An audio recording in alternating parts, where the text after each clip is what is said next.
This is the wrecked car in question. Honda Civic Vision, completely totaled. Folks, good morning. Is it still morning yet? It's still morning. Thank you for turning out, and thank you for whoever has made this wonderful weather we've got in England stop raining. This makes it a little bit easier to do it dry than it does it wet. I've been speaking to most of you all this week. If you haven't had me so far, you might get me this afternoon, and it's all been about making good decisions inside cars. The end of the week always ends up with people inside a car, and we're going to cut them out as we would normally at an incident. You've got two crews turned up, one from Selby, one from Ponty. Clearly, we're at Selby now. Selby will be the first pump that arrives, and that's how it's going to happen this morning. But think about where you live. You live in quite a rural area in Selby, and you've got one fire engine that's on run all the time, and you've got one retained fire engine, and that's sometimes on run and sometimes not on run. Road traffic killers, you're always going to get two fire engines. So Pontefract often backs Selby up. If the second pump's coming from Ponty, it's a good 20-25 minutes on blue lights, depending on which part of Selby you're in. If it's another North Yorkshire pump, where's your nearest pump from here? Is it Taddy? Taddy or York? Tadcaster or York. So if their second pump's not on run and Ponty's at somewhere else, the next nearest pump is Tadcaster or York. So it doesn't happen quickly. So if you're in a car and you've hurt yourself and you're screaming for help, hopefully Selby will be on, or there might be somewhere else. If Selby's somewhere else, the next nearest fire engine's probably 25 minutes away. So you've got to live with the fact that that's where you live. So think about your actions when you're driving. So what we're going to do, we've put 2 life casualties in. You've seen all week there's been a bike and a dummy underneath the car. We're going to say that that dummy has had an accident and that dummy's dead.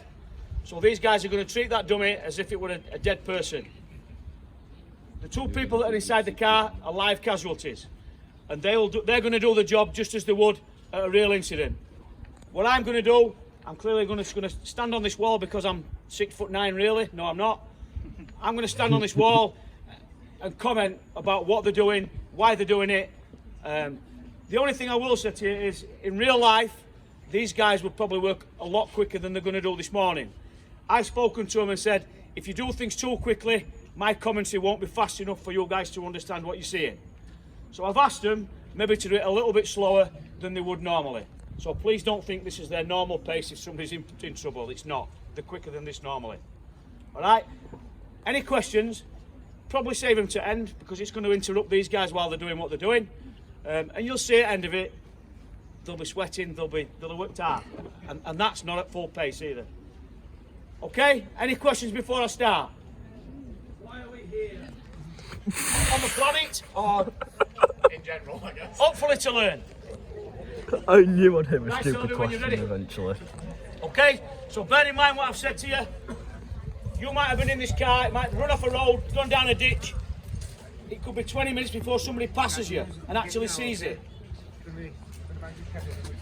So crew commander or cascader or both of them would make an early judgment about how many people we've got in the car and what kind of injuries they might have inside that car.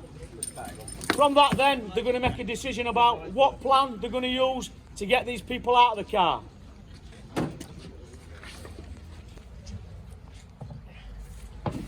He's checking that dummy on the floor. I've told him that it's dead beforehand, so he's going to deal with that as dead. Bear in mind, we get yap at, we get people phoning friends and saying, do you realise that your brother's been involved? When it's a local community, news spreads faster than 999 normally.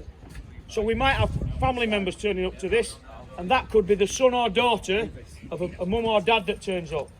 So what we're going to do, we're not going to leave that in situ. Quickly, we're going to remove it and sheet it, and if somebody does turn up, they don't get to see what to them would be horrific. And it's also going to hamper what we do. Much more difficult for us to have a walk around a dead body to be able to rescue the 2 people that are alive than it is to try and remove that body to start with. So if it's appropriate and we can, we'll try and remove that dead body. We also cannot say whether somebody's dead or not. That needs to be a doctor or a trained paramedic. If somebody's lost their head then that's clear to us they're not alive. That's maybe something different. But this kind of scenario where he's underneath the car, we're not allowed to say if somebody's dead or not. I'm doing it for the sake of what you've just seen. I was quite worried when paramedics were there when I came out. I wondered what they've been turned out to. So what you're seeing now, they're making a decision to use air mats to lift this car up so they can free the bike and the person that's been on the bike to get them out of safety, out of the way of harm, sorry. They've chocked the car. As you start to lift the car, you're going to use these airbags. As I start to lift the car, that car becomes unstable. So you'll see as they're lifting it, they'll start to chock it. If these airbags fail, which they never do, but if they were to fail, the last thing we'd want, if that's a live casualty and they're starting to feel relief as that car starts to lift, all of a sudden them bags fail and drop back onto them, that's quite embarrassing for us. So we will always chock as we lift. And as we're chocking as we lift, you'll see that if anything ever went wrong, the car's going to fall back onto them chocks and not back onto the dummy. Ponty. So we'll say now that Selby have been there 5-10 minutes.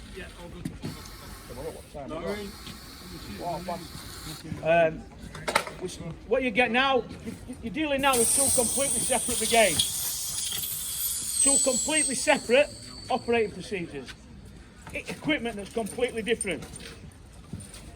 Things like this has to happen between Ponty and Selby, because if we ever get this for real, Al and Sam, the two crew commanders in charge of the two wagons, need to work together. It's no good working as two completely separate organisations. So it's important that days like this happen, so these guys get to meet, and more importantly, they get to work together. What you might find, because we've got different equipment, slightly different equipment in some cases, Al and Sam will have just had a quick conversation. Sam will have told Al exactly what he's got and what his plan is. All Al's going to do is get his crew probably to take one side of the car, and Sam's team will take other side of the car. That way, crews don't get mixed, equipment don't get mixed, and people are not using tools they're not used to using. You definitely get an assessment. Normally, we've got in West Yorkshire, I'm not quite sure about North Yorkshire, but we have a casualty care instructor. And their level of training with casualty care is a little bit better than everyone else's. And if I'm in charge of this, I'm dragging that casualty care instructor with me, and I'm saying, I'm going to put you inside that car, I want you to assess them people inside that car, and I want to know how badly hurt they are. Because that's going to affect who I take out first, and how we take them out.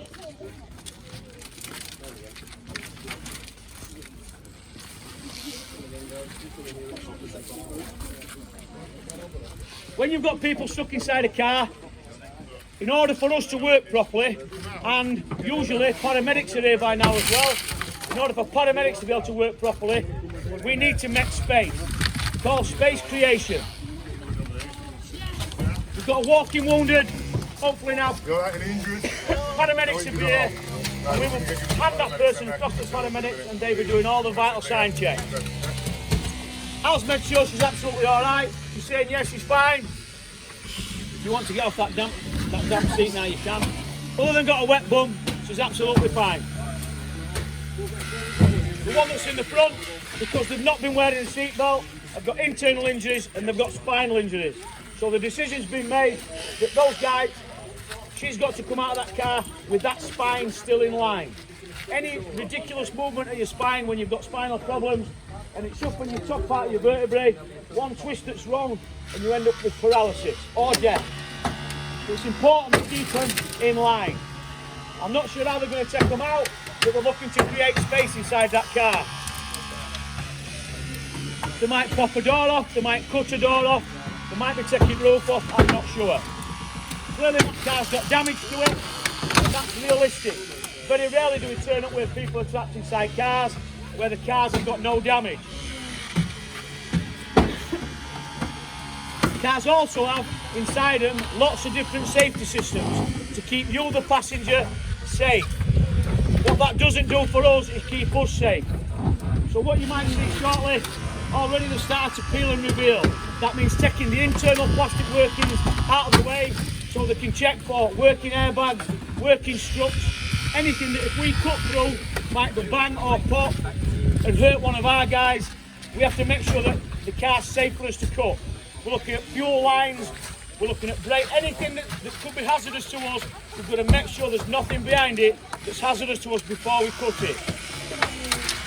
You'll see as we're working with the visors down, we've got shards of glass to manage, sharp bits of metal edgings, you'll see us cover that as they cut it, to stop us from getting cut. All the gear that we've got now, we moved, I don't know, maybe 5 or 6 years ago, we used to work with hydraulic equipment on a big long lead in a generator. Quite noisy, and somebody had to manage the lines. If you ever cut the lines, you get high pressure injection injuries. What we've got now, you'll see all the tools we've got are battery powered. Batteries are far more strong these days than what they were, and they last much longer. So a lot of our gear now, battery operated.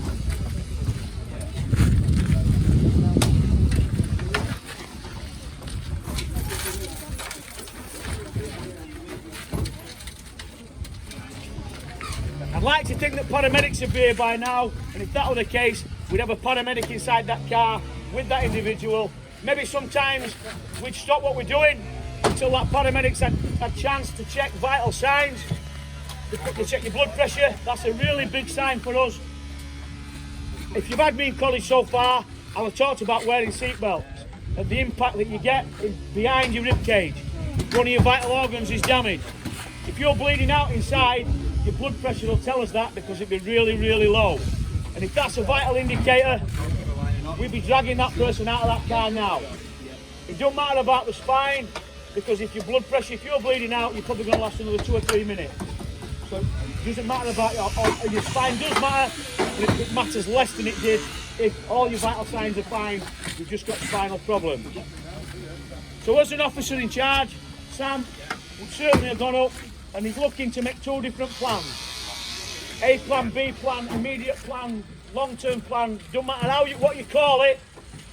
The first thing he needs to do is make sure that if something goes really, really wrong and that casualty has a heart attack or goes down really, really quickly, that he's got a method of dragging that person, and sometimes it's really brutal. I'm talking about dragging somebody out of a window and they get cuts and bruises and all as you're dragging them out. But if we don't drag them out there and then, they're going to die. Sometimes that immediate plan has to be in place before anything else.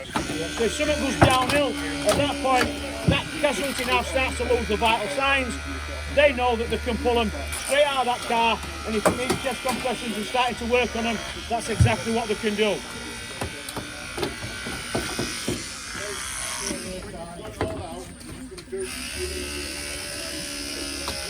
Things that are dangerous to us inside cars other than airbags. Seat belts. When your seat belt grabs you, it grabs you because there's a mechanism inside it that's explosive. 2 different types. One, if you cut through it, does bang like a really, really loud rocket, and other ones on a pre-tension, so it's under tension to enable it to do its job, and if we cut that, springs and stuff fire everywhere. So they're really dangerous to us. We have to be careful where we're cutting. Communication between these guys all the time is really, really crucial.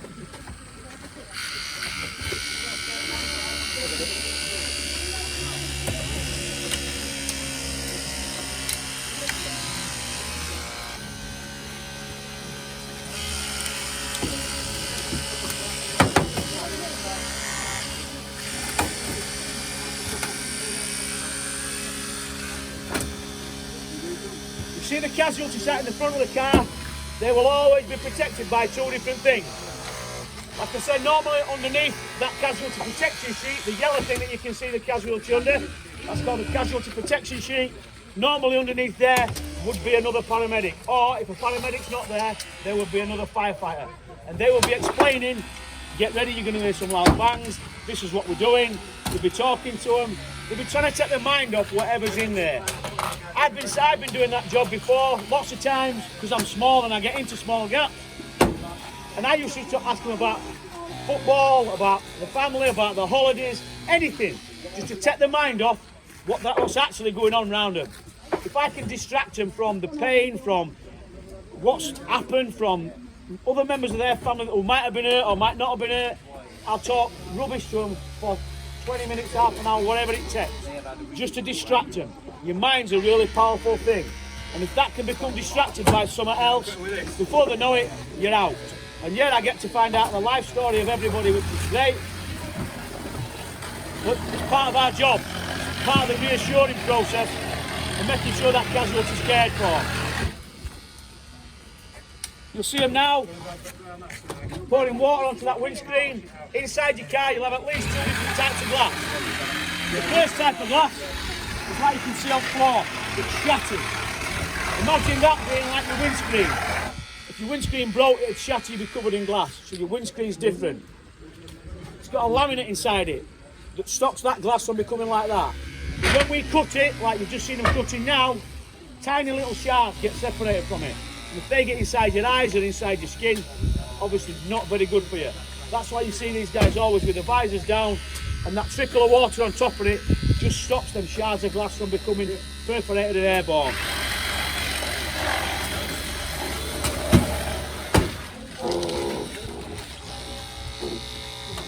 I'm guessing I haven't given them any kind of script, but I'm guessing looking at what they're doing, they're going to lift the roof off.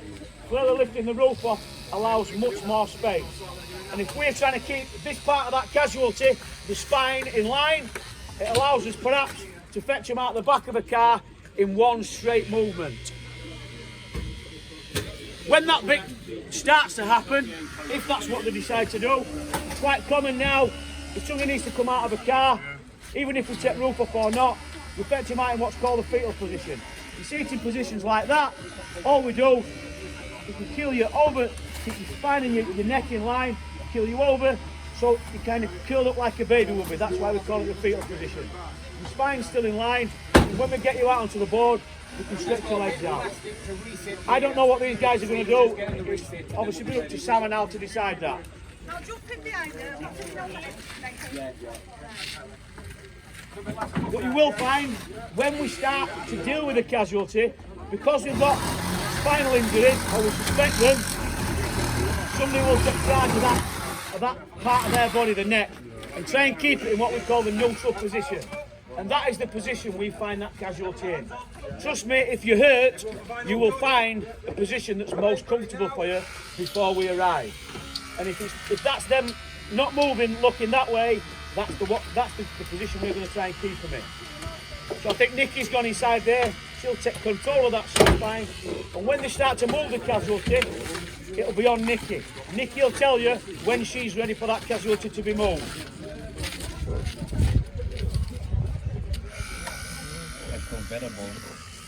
So now that roof's off, it's clear to see there's a lot more space inside that car. Imagine that paramedics want to put a line into them. Imagine that whatever the paramedic wants now, there's enough room around that casualty for one paramedic, 2 paramedics, however many paramedics they need to be able to get that person stabilised before we start to move them. We're always casualty led. If that casualty is screaming because they've broken a femur or something else has gone wrong, and we need to stabilise that before we can move them, we'll listen to what the casualty is saying and we'll listen to what the paramedic's wanting. Quite often, we get the paramedic to put drugs inside the casualty before we start to move them. Sometimes it's ketamine, sometimes it's morphine, sometimes it's a mixture of both, depending on what them injuries are. Sometimes it's just oxygen or gas and air. It all depends on the injury. Sometimes it's just reassurance. When you've been involved in one of these kind of things, hopefully you never will, it's stressful. You go into shock. Your body doesn't know what you're doing. You panic. It's never this quiet.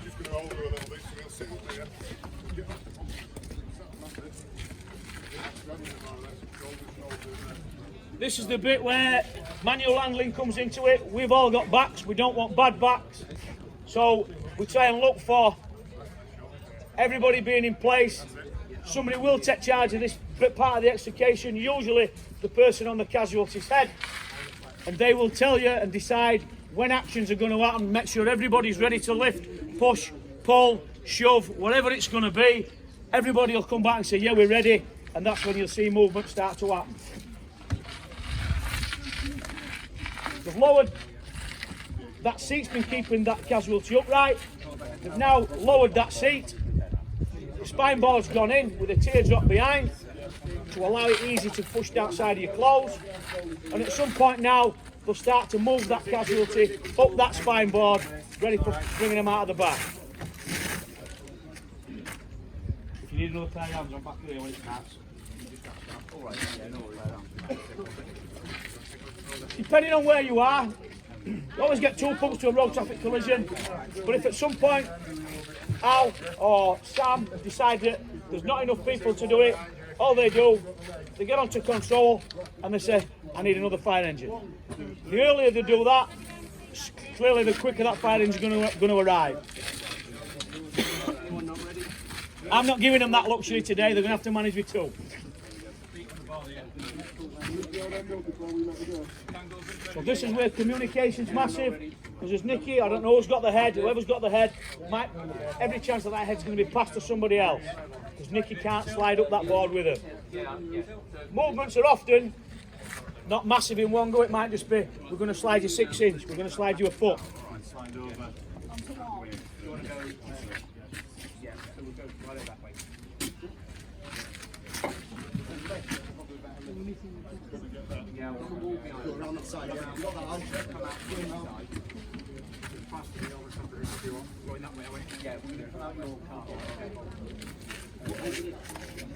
Okay, by the looks of it, I think the decision's been made now, because we've got the wall here and it's a little bit of an obstacle for them, but they decided to fetch them out sideways. Reposition the personnel to enable that execution to be smooth. You can drop her on, no, you can't drop her on her head. Put her somewhere nice and comfortable. Okay, so from start to finish, it started about 10 past 11. It's 11:32 now, so 22 minutes. We talk about a golden hour, and that's from us arriving to getting you to critical care. So 40 minutes now they've got to get that person to hospital, and if it needed an air ambulance, that would have been mobilised. Well done, guys, thank you very much. I think we deserve a round of applause.